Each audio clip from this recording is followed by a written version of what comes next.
حضور علیہ السلام نے ارشاد فرمایا کل قیامت کے دن ایک شخص اللہ کی بارگاہ میں حاضر ہوگا اور اللہ تعالیٰ اس کو نامہ اعمال دے گا اور فرمائے گا اسے پڑھ. تو وہ جب اپنے نامہ اعمال کو پڑھنے لگے گا تو جو بڑے بڑے گناہ ہوں گے تو اللہ سے شرم اور حیا کی وجہ سے وہ نہیں پڑھ پائے گا. تو چھوٹے چھوٹے گناہ پڑھتا جائے گا تو بڑے بڑے گناہوں کو نظر انداز کرتا جائے گا، چھوڑتا جائے گا. تو جب وہ سارے گناہ پڑھ لے گا تو اللہ تعالیٰ ارشاد فرمائے گا بندے یہ جو تو نے جتنے گناہ پڑھے ہیں نا میں نے سب کو بدل کے نیکیوں میں تبدیل کر دیا.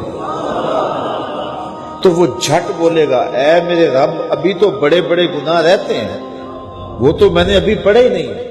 فَضَحِكَ النَّبِيُّ حَتَّى بَدَتْ أَنْيَابُهُ. حضور اتنا مسکرائے کہ حضور کی داڑھیں نظر آنے لگی. کہ پہلے گناہ چھوڑتا جاتا تھا لیکن جب کہا کہ یہ تیرے بدل کے نیکیوں میں تبدیل کر دیے تو وہ کہتا مالک ابھی تو بڑے بڑے میرے گناہ رہتے ہیں، میرے تو ابھی بڑے بڑے گناہ رہتے ہیں. تو اللہ تعالیٰ گناہوں کو بدل کے نیکیوں میں تبدیل کرتا ہے. تو جتنا بڑا گناہ گار ہوا اتنا بڑا نیکوکار ہوا، اور یہ اللہ کے لیے کوئی مشکل نہیں ہے. وہ سارے گناہوں کو معاف کر دے اس کے لیے کیا مشکل ہے.